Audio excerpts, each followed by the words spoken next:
Hello दोस्तों, मैं प्रदीप आप सभी को इस चैनल पर स्वागत करता हूं और मैं उम्मीद करता हूं कि आप लोग अच्छे होंगे। तो आज मैं व्याकरण पढ़ाने वाला हूं। व्याकरण के बारे में जानेंगे। तो व्याकरण क्या होता है उसको प्रकार में डिवाइड भी करेंगे और बांट भी देंगे।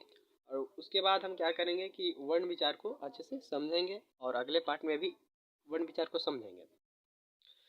तो चलिए आज आज का इस वीडियो को शुरू करते हैं। और इस वीडियो को शुरू करने से पहले मैं एक रिक्वेस्ट करना चाहता हूं कि अगर इस चैनल पर आप नए हैं तो इस चैनल को सब्सक्राइब कर दें और इस वीडियो को लाइक भी कर दें और इस वीडियो को अपने दोस्तों में शेयर भी कर दें। तो चलिए इस वीडियो को शुरू करते हैं। तो हमने जो पहला टॉपिक लिख रखा है वो व्याकरण है। तो व्याकरण के बारे में समझते हैं कि व्याकरण क्या होता है। तो व्याकरण वह शास्त्र होता है जिसके सहायता से हम किसी भी भाषा को, किसी भी लैंग्वेज को अच्छे से बोल सकते हैं, मतलब शुद्ध रूप से बोल सकते हैं, शुद्ध रूप से लिख सकते हैं, शुद्ध रूप से पढ़ सकते हैं और शुद्ध रूप से समझ सकते हैं। जो किसी भी व्यक्ति मतलब कि किसी भी व्यक्ति शुद्ध रूप से बोल रहा है कि नहीं बोल रहा है उसको भी हम समझ सकते हैं।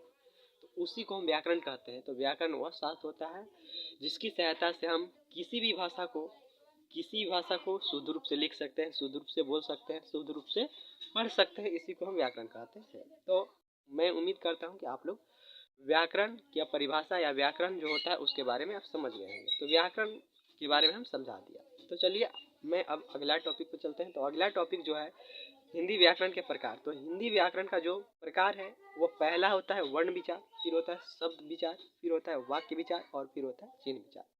तो हमने आज वर्ण विचार को समझेंगे।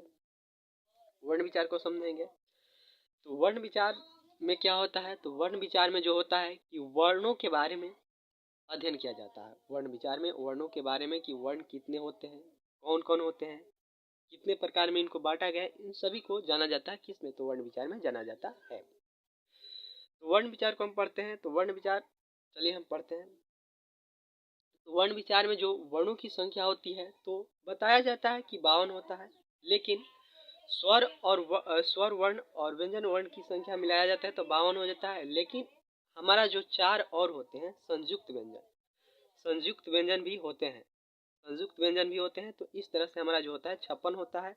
लेकिन अधिकतर 52 ही माना जाता है।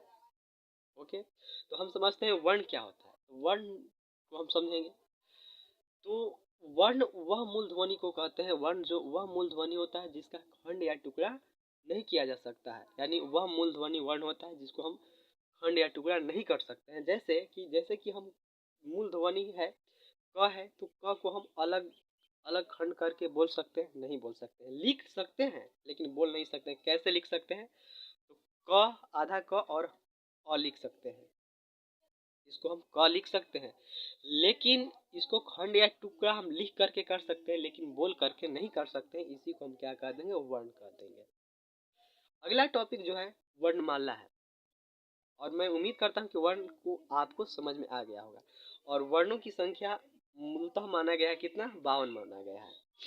ओके, तो चलिए अब समझते हैं कि वर्णमाला क्या होता है। तो वर्णमाला जो होता है तो वर्णों का वह क्रमबद्ध समूह होता है, क्रमबद्ध रूप से सजाया होता है, क्रमबद्ध समूह होता है, वो ही वर्णमाला कहते हैं। यानी क्या होता है कि वर्णमाला जो होता है, वर्णमाला में जो होता है कि वर्णों को क्रमबद्ध रूप से सजाया जाता है, उसी को हम वर्णमाला कहते हैं। ओके, तो हम उम्मीद करता हूँ कि वर्णमाला भी आपको समझ में आ गया है। चलिए अब वर्ण के प्रकार समझ लेते हैं। वर्ण का दो प्रकार होता है, एक होता है स्वर वर्ण, एक होता है व्यंजन वर्ण। तो चलिए स्वर वर्ण क्या होता है उसके बारे में। तो स्वर वर्ण में कहता है कि स्वर वर्ण के उच्चारण में जो होता है किसी अन्य वर्ण की सहायता नहीं लिया जाता है। स्वर्ण वर्ण के उच्चारण में किसी अन्य वर्ण की सहायता नहीं लिया जाता है, उसी को हम क्या कहते हैं, स्वर वर्ण कहते हैं। जैसे अ हम बोलते हैं, एग्जाम्पल देखते हैं, इसमें एग्जाम्पल देखते हैं। अ हम बोलते हैं तो अ में इसको नहीं खंड कर सकते, इसका तुड़ भी नहीं सकते हैं, इसको अलग तरह से लिख भी नहीं सकते। इसी को क्या कहते हैं, स्वर वर्ण कहते हैं। आ हो जाता है तो हमारा स्वर्ण वर्णों की संख्या जो है, हमारा स्वर्ण वर्णों की संख्या कितनी है, 11 है। स्वर्ण वर्ण की संख्या 11 है। तो अब बात करते हैं कि व्यंजन वर्ण क्या होता है। तो व्यंजन वर्ण जो होता है इसके उच्चारण में किसी अन्य वर्ण की, यानी मानते हैं कि स्वर वर्ण की सहायता लिया जाता है। स्वर्ण वर्ण की सहायता जिसमें लिया जाएगा उसको व्यंजन वर्ण कह देंगे। व्यंजन वर्ण जो होता है, व्यंजन वर्ण के एग्जाम्पल जैसे कि क हम लिखते हैं, क अगर हम लिखते हैं तो क प्लस में अ आता है। इसमें क्या होता है कि व्यंजन स्वर वर्ण की सहायता लिया जाता है, तो इसी को हम क्या कह देंगे, व्यंजन वर्ण कर देंगे। इसी को हम व्यंजन वर्ण कह देंगे। तो व्यंजन वर्ण की जो संख्या हो जाती है वो 33 हो जाता है। कितना हो जाता है? 33 हो जाता है। तो उम्मीद करता हूँ कि स्वर वर्ण और व्यंजन वर्ण आप लोग समझ गए होंगे। उसके बाद हमने नोट लिख रखा है, तो हिंदी भाषा की सबसे जो छोटी इकाई को होता है, अगर कोई पूछे कि हिंदी भाषा की सबसे छोटी इकाई क्या होता है, तो हमारा जो हिंदी भाषा की सबसे छोटी इकाई जो होता है वर्ण होता है, क्योंकि सबसे छोटी इकाई वर्ण ही होता है। वर्ण से मिलकर शब्द बना होता है, शब्द से मिलकर वाक्य बना होता है। ओके, तो मैं उम्मीद करता हूँ कि इसको भी आप समझ गए होंगे। तो चलिए, और अगला जो नोट है तो कहता है कि अन और अह जो होता है, अन और अह को अयोगवाह वर्ण कहा जाता है। क्यों कहा जाता है इसके बारे में हम समझेंगे।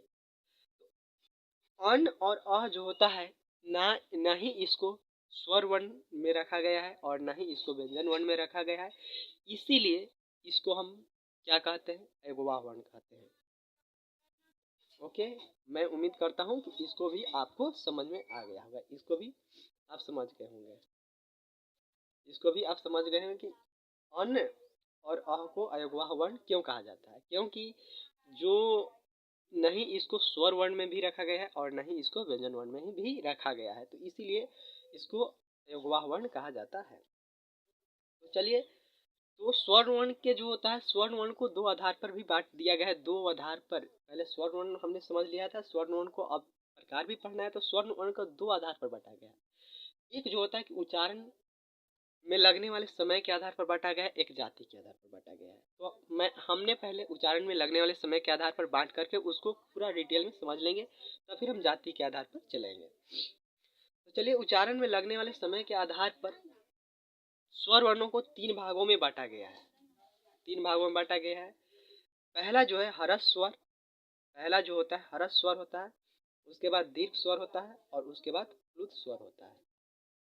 तो एक एक करके हम समझते हैं कि हरस स्वर क्या होता है, दीर्घ स्वर क्या होता है और प्लुत स्वर क्या होता है। तो हरस स्वर के बारे में समझते हैं। तो हरस स्वर हम किसे कहते हैं, तो इस स्वर को उच्चारण करने में सबसे कम समय लगता है। मतलब हरस स्वर को उच्चारण करने में क्या होता है कि सबसे कम समय लगता है, इसी को हम क्या कहेंगे, हरस स्वर कहेंगे। जिस स्वर का उच्चारण करने में सबसे कम समय लगता है उसको हम क्या कहते हैं, हरस स्वर कहते हैं। जैसे अ बोलने में हमारा कम स्वर समय लगता है, और हर्ष ई बोलने में कम समय लगता है, हर्ष उ बोलने में कम समय लगता है, और ए बोलने में कम समय लगता है। तो इन जो होते हैं, इन चार जो होते हैं, इन चार जो होते हैं क्या होते हैं, हरस स्वर होते हैं। इन्हें एक मात्रिक स्वर भी कहा जाता है। इन्हें क्या कहा जाता है, एक मात्रिक स्वर कहा जाता है, एक मात्रिक स्वर कहा जाता है। इसे एक मात्रिक स्वर कहा जाता है। इसे मूल स्वर भी कहा जाता है। क्या कहा जाता है, इसे मूल स्वर भी कहा जाता है। तो हम उम्मीद करता हूँ कि हरस स्वर आप बहुत अच्छे से समझ गए होंगे। उसके बाद चलते हैं दीर्घ स्वर। दीर्घ स्वर क्या होता है, तो दीर्घ स्वर को उच्चारण करने में, दीर्घ स्वर का उच्चारण करने में, दीर्घ स्वर का उच्चारण करने में जो होता है कि हरस स्वर से अधिक समय लगता है, हरस स्वर से दुगना समय लगता है, कह सकते हैं। तो उसी को हम क्या कहेंगे, दीर्घ स्वर कहेंगे। जैसे आ हो जाता है, दीर्घ ई हो जाता है, दीर्घ उ हो जाता है, ऐ हो जाता है, ओ हो जाता है और औ हो जाता है। तो इन सभी को हम क्या कह देते हैं, तो इन सभी को हम क्या कहते हैं, दीर्घ स्वर। और इसका दूसरा नाम जो होता है द्विमात्रिक स्वर कहा जाता है। इसको द्विमात्रिक स्वर कहा जाता है। क्या कहा जाता है, इसको द्विमात्रिक स्वर भी कहा जाता है। और इसका, तो मैं उम्मीद करता हूँ कि दीर्घ स्वर भी समझ गए होंगे। तो उसके बाद जो होता है प्लुत स्वर होता है। तो प्लुत स्वर होता है, तो इसको उच्चारण करने में, इसको उच्चारण करने में दीर्घ से भी दुगना समय लगता है। दीर्घ स्वर से भी प्लुत स्वर को उच्चारण करने में क्या होता है, दुगना समय लगता है। और इसका एग्जाम्पल की बात करें तो इसका जो होता है वैदिक मंत्रों में अधिक प्रयोग किया जाता है। जैसे कि ओम बोलने में प्रयोग किया जाता है, ओम बोलने में अधिक प्रयोग किया जाता है, यानी वैदिक मंत्रों में ही इसका अधिक प्रयोग किया जाता है। तो यही जो होता है हमारा क्या होता है, प्लुत स्वर होता है, इसको जो होता है अधिक प्रयोग किया जाता है वैदिक मंत्रों में। तो मैं उम्मीद करता हूँ कि आप लोग इन सभी टॉपिक को अच्छे से समझ गए होंगे। तो मैं एक बार फिर से रिवाइज करा देता हूँ। हमने पहले व्याकरण पढ़ लिया था, फिर वर्ण विचार पढ़ लिया था, शब्द विचार पढ़ लिया था, वाक्य विचार और चिन्ह विचार के बारे में जान लिया था। फिर वर्ण विचार में वर्णमाला वर्ण को जाना, फिर स्वर वर्ण को जाना, फिर व्यंजन वर्ण को, दो नोट को जाना, फिर स्वर वर्ण को दो आधार पर बांटा गया उसके बारे में जाना। तो फिर एक जो हमारा टॉपिक बच रहा है वो जाति के आधार पर हमने बांट लेते हैं। तो जाति के आधार पर जो होता है सजातीय हो जाता है और एक विजातीय हो जाता है। दो प्रकार होता है, सजातीय और विजातीय, दो प्रकार होता है। क्या होता है, सजातीय और विजातीय होता है। तो इन सभी को जान लेते हैं। सजातीय हम किसको कहेंगे, तो इसका जो होता है सजातीय हम किसको कहेंगे, तो सजातीय जो होता है इसमें इसमें एक ही तरह के स्वरों से लिखा जाता है। जैसे कि एक ही तरह से लिखा जाता है, जैसे कि अ और आ लिखा जाएगा, एक ही तरह से लिखा जाएगा। हर्षई प्लस में दीर्घ ई लिखा जाएगा। तो इस तरह से सजा करके लिखा होगा, उसी को हम क्या कहेंगे, सजातीय स्वर कहेंगे।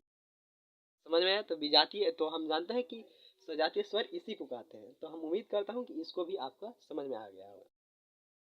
अब बात करते हैं विजातीय स्वर। तो विजातीय स्वर में क्या होगा कि अ ऐसे होगा, तो अ में क्या हो जाएगा, तो ई जुड़ा होगा, तो ई अलग है और ई अलग हो गया, तो इसी को हम विजातीय स्वर कहेंगे। जैसे कि ई के संगे ऊ जुड़ गया, तो इसको हम विजातीय स्वर कह देंगे। तो इसमें भिन्न स्वरों से लिखा होगा, मतलब कि एक ही तरह के स्वरों से नहीं लिखा होगा, उसी को हम क्या कहेंगे, विजातीय स्वर कहेंगे। और मैं उम्मीद करता हूँ कि आप इसको भी अच्छे से समझ गए होंगे। तो आज के इस वीडियो को यहीं पे रहने देता हूँ। धन्यवाद।